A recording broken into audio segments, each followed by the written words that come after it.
مصر کے اندر حضرت موسیٰ علیہ السلام نے ایک کبتی کو تھپڑ مار دیا تھا۔ قرآن مجید کے دامن میں یہ واقعہ موجود ہے۔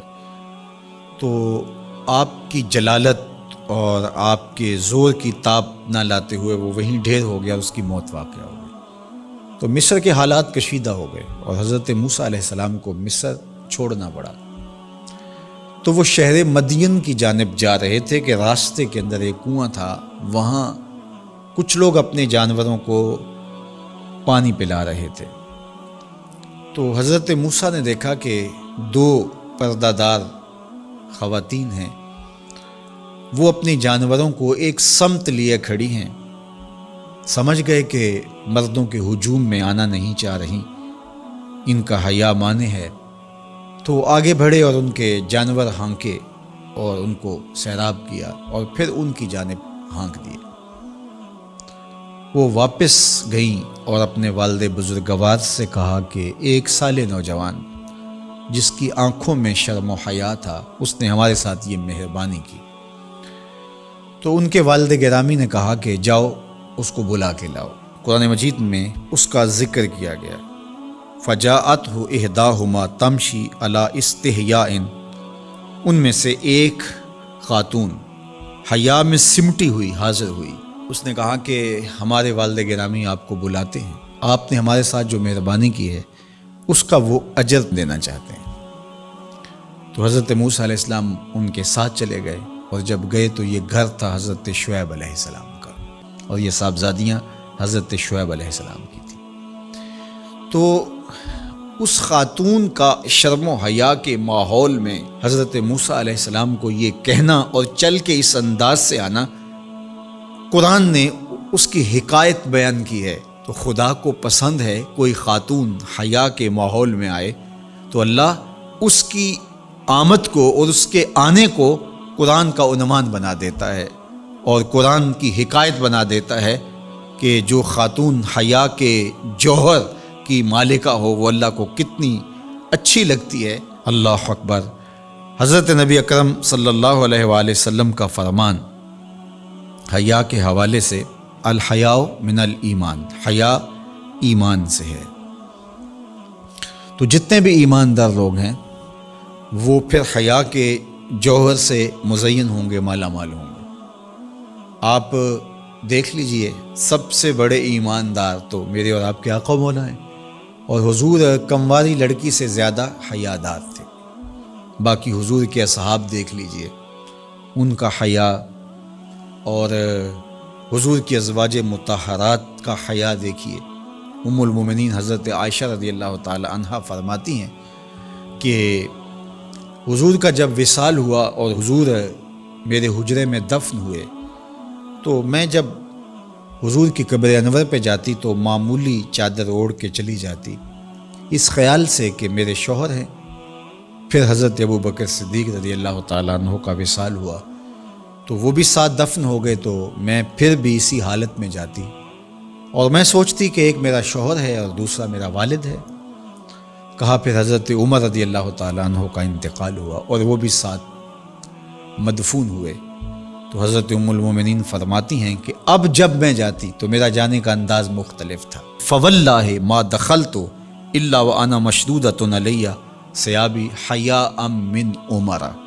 کہا اب جب بھی میں جاتی تو خوب اوڑھنی اوڑھ کے اور چادر لے کے جاتی، مجھے عمر سے حیا آتی۔ یہ ام المومنین کا انداز زندگی ہے۔ مخدرات اسلام کو اس سے سیکھنا چاہیے۔ جو قبر میں دفن ہیں ان سے بھی یہ حیا کریں، جو مومنوں کی ماں بھی لگتی ہیں۔ اور آج یہ دلائل دیے جائیں کہ پردہ تو جناب دل کا ہوتا ہے، چہرے کا پردہ تو نہیں ہے۔ باقی کسی کو اپنی آنکھ میں شرم پیدا کرنی چاہیے۔ عورت کو کیا ضرورت ہے کہ وہ اپنے آپ کو ڈھانپ کے رکھے؟ اب ام المومنین کا عمل یہ ہے کہ فرماتی ہیں کہ میں اپنے آپ کو خوب سمیٹ کے جاتی حیاء من عمر۔ عمر قبر میں ہیں لیکن ام المومنین فرماتی ہیں مجھے پھر بھی حیا آتی۔ اور حضرت سیدہ طیبہ طاہرہ حضرت فاطمہ زہرا رضی اللہ تعالی عنہا نے کہا کہ عورت کے لیے بہترین پردہ یہ ہے کہ اس کو کوئی غیر مرد نہ دیکھے اور وہ غیر مرد کو نہ دیکھے۔ تو جب یہ ہمارا دین ہمیں سکھاتا ہے اور حیا کا یہ سبق دیتا ہے، بڑوں سے حیا کرنے کی تلقین کی گئی، اللہ سے حیا کرنے کی، اس کے رسول سے حیا کرنے کی تلقین کی گئی۔ صحابہ فرماتے ہیں بعض اوقات ہم کچھ پوچھنا چاہتے ہوتے تھے اور حضور کے حیا کی وجہ سے ہم ایک عرصہ تک وہ بات نہیں پوچھ پاتے تھے۔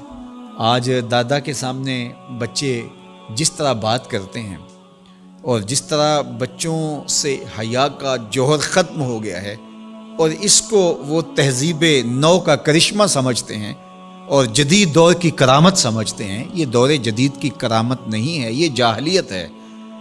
بڑوں کا احترام اور بڑوں کی عزت یہ زندگی کا جمال ہے۔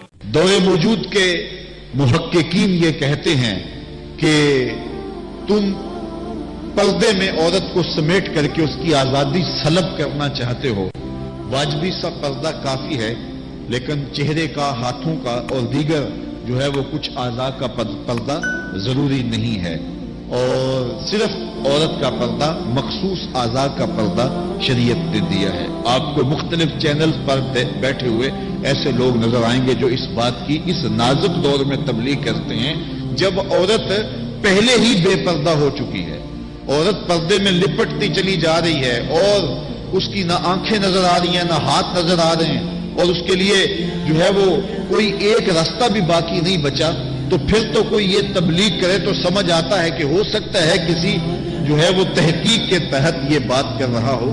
جب عورت اپنے لباس سے بھی باہر ہوتی چلی جا رہی ہے تو اس وقت یہ تبلیغ کرنا کیا معنی رکھتی ہے سوائے کسی ایجنڈے کے تحت، اور اس کے پس منظر میں کچھ ہمیں دکھائی نہیں دیتا ہے۔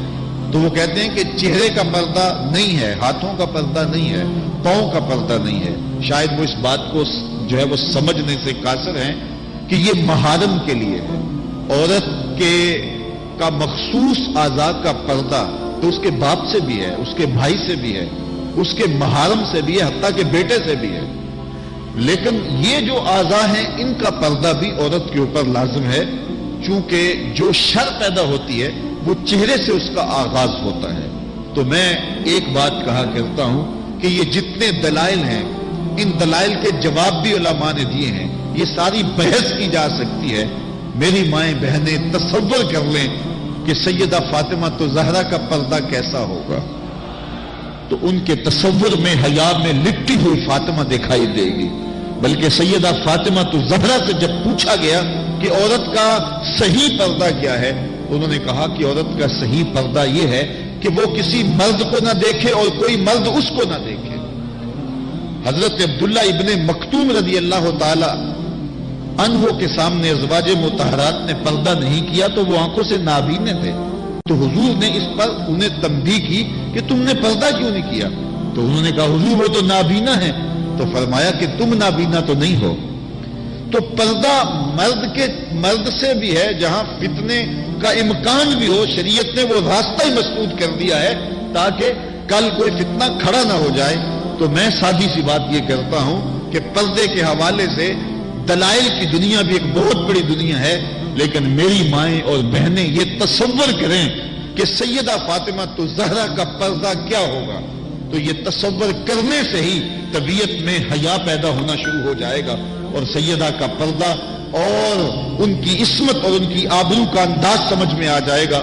حضرت اسماء بنت امیس رضی اللہ تعالیٰ عنہ فرماتی ہیں کہ میں سیدہ فاطمہ تو زہرا کے پاس بیٹھا کرتی تھی اور انہیں سب سے زیادہ فکر اس بات کی تھی کہ زندگی میں تو عورت اپنے پردے کی حفاظت کر لیتی ہے، لیکن مرنے کے بعد جب پٹڑے پہ چارپائی پہ اسے ڈالا جاتا ہے تو اس کا جسم جو ہے وہ جنبش کرتا ہے اور وہ مختار نہیں ہوتی ہے، تو اعضاء دکھائی بھی دیتے ہیں، اعضاء کی حیت بھی سمجھ میں آتی ہے، تو یہ بڑا مشکل لمحہ ہوگا جو مرنے کے بعد درپیش ہوتا ہے۔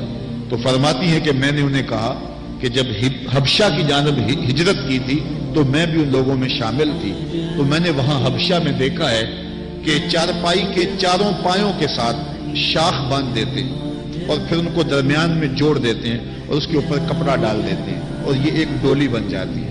تو کہتی ہیں جب میں یہ بات بتائی تو سیدہ بہت زیادہ خوش ہوئی، کہا یہ تو ایک بہت اچھا طریقہ سمجھ میں آ گیا، جس سے مرنے کے بعد بھی عورت کے پردے کی اور اس کے جسم کی حفاظت ہو سکے گی، کسی کی نظر نہیں پڑے گی.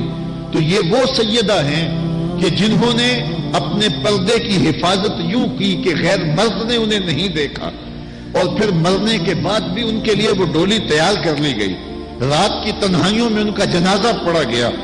اور یہ وہ پاک دامن خاتون ہے جن کا آنچل مہر و ماں نے بھی نہیں دیکھا ہے. اور جب قیامت کا دن ہوگا تو حضرت سیدہ فاطمہ تو زہرا 70,000 خواتین کے جلو میں نکلیں گی، تو آواز آئے گی یا اہل الجمع غدوا ابصارکم لأن فاطمہ بنت محمد حتی تمر، اے لوگوں نگاہیں نیچی کر لو، محمد عربی کی بیٹی کی سواری گزر رہی.